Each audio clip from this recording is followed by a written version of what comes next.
The government and its friends are indoctrinating our children for the control of their minds, your freedom, and our choice, and our future. It must stop. Kathy, get off my phone! Get off my phone, you little pinhead! I'm sorry. I just love my country, and I fear for it. Now, American talk radio host Glen Beck is a phenomenon in that country. He hosts the Glen Beck program. It's a nationally syndicated show that airs throughout the United States. He's also a best-selling author and previously a presenter on the right-leaning Fox television network. He's been called a fearmonger, but like him or loathe him, he is hugely influential. He was in South Africa recently after visiting Israel to lend his support to that country and hosting a rally called Restoring Courage. En route home, he joined me from Cape Town. After our discussion, he posted on his website, it was one of the worst interviews he's ever done. So this is what I put to him when we started, that he was well known for incendiary remarks and conspiracy theories. Did that about sum him up? I am a individual in my country that has spoken out against President Obama, but also President Bush. I let the chips fall where they may. I don't believe in conspiracy theories. I think that things are right out in the open and they're quite clear and obvious. I make an awful lot of people angry because I say the things that people think but they don't usually say. I also make people angry because I point out what I think are obvious things. You know, I talked about the collapse of the economy starting back in 2006, the collapse of the stock market back in 2008, under a right-wing president, and the right wing came after me then because they didn't like to hear it. They thought I was hurting the president, and in my country, it's not my job to hurt or protect a president. My job is to speak the truth as I see it. How far are you prepared to push the envelope? 2009, this is what you said. President Obama has a deep-seated hatred for white people and the white culture. This guy, I believe, is a racist. That goes beyond anger, though, doesn't it? No, when I talked about the white culture, that comes actually from President Obama's own book. That's really what I should have left it at there. Let the president's words speak for themselves. I will tell you, Jeremy, I say a lot of things in the United States about my country, but I'm not one to badmouth my country or my president outside of my country. So I don't want to be rude, but as a courtesy to my country and my president, I will discuss the things about my president inside my own borders of my country, but not outside. But Glen Beck, statements like that do inevitably define you. You have this global reputation of being a right-wing nutter. Well, you can describe me any way you want, Jeremy. You seem to be doing a nice job of it now. Does it upset you when people put names and labels like that to you? I don't know. Or is that someone called you a nut job the first couple of minutes that you met them? Is that simply the business that you're in? It doesn't upset me, Jeremy, in the way that it used to. I really truly believed for a long time that you could try to do the right thing. You could get it wrong sometimes, which I do. You can apologize for those times. You can try to correct it and lead with your mistakes when you do it, and really do your homework.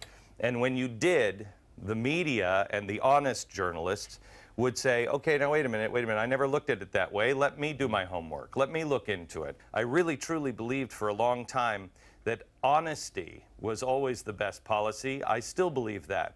But I believe there are many people in the media that are not honest, do not have an honest agenda, and those things will never change. I think journalists have done such a poor job in my country, such a poor job of protecting the truth and trying to find the truth. The journalists and the media, it is their responsibility in a civilized society to do their best to find the truth, even if it disagrees with their own agenda. Does Glen Beck have an agenda? Yes, the truth. The truth as I see it, as I understand it. We are living in an extremely dangerous time. There is oppression around the world. There are countries that are oppressing their own people like nobody's business. And then there are countries like Israel, like South Africa as well. From what little, and I beg your forgiveness, but most of what I know of Africa, I have gotten from our own media in the United States, and as a continent, I have watched The Lion King several times, so I don't mean to insert myself here, but from what I see of the history of South Africa, you, just like the United States and Israel, are a country that tries. Do you get it right all the time? Is there, are there problems? Yes, but you try. There are other parts of the world that are going backwards. That's really where we need to concentrate our efforts. As countries, as individuals, we have a profound responsibility to stand up and do the right thing and speak truth when we see it and speak it without fear. It's been written, Glen Beck, that you prey on the fears of Middle America and you simply amplify them. Is that true? Wow. I play on the fear. Let me go back, Jeremy, to where I was at the very beginning with our conversation. What I do is I tell you what is obvious that is coming.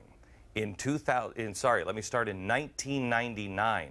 I said on the air in New York City, there will be buildings, bodies, and blood in the streets of this city if you don't take Osama bin Laden seriously. Within 10 years, I warned, there would be an attack, a major attack in New York City. It didn't take 10, it took 2. They called me a fearmonger. In 2006, when I said, America, stop with the spending of homes that you can't afford. Stop with the credit cards that you can't afford. Stop, it won't last. They called me a fearmonger. They called me a fearmonger in 2008 when I said the global economy will melt down. They called me a fearmonger in 2008 when I said riots will come to Europe. They will begin in Greece. They will spread to Spain. They will go to England. And I believe they have happened. No journalist has ever pointed out that the things that I have warned America about have happened. Now I am here to warn the world. Profound darkness is coming if we don't have courage, if we don't have the courage to stand up. We don't have to agree with each other politically. But there is a great example in your own country of true courage, and it's Nelson Mandela. It's not just the courage of standing up, of going to jail. It is also the courage to do the right thing. As I listen to you, you speak with a commitment, you speak with a messianic zeal. How much influence do you believe you have in the United States of America? Hold on just a second. No, hang on just a second, Jeremy. Let me get this right, because this is a very fair interview we have here. I'm a nut job. Yeah. I'm a right-winger.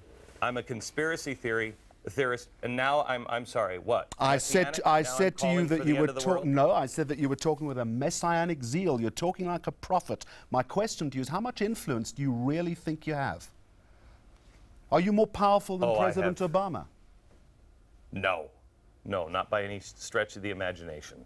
I am one guy who is trying my hardest to live my life the way I am asked to live my life by my God. I am trying very hard to speak a truth that nobody wants to hear. My influence is really only up to those who wish to engage in thinking. And I think at this point still, there are too many people that are not willing to question truth anymore. They're not willing yet, at least, to look at the hard things that may be coming our way. You let us know what you think of that interview on our Facebook page. That was a US talk radio host Glen Beck in South Africa recently.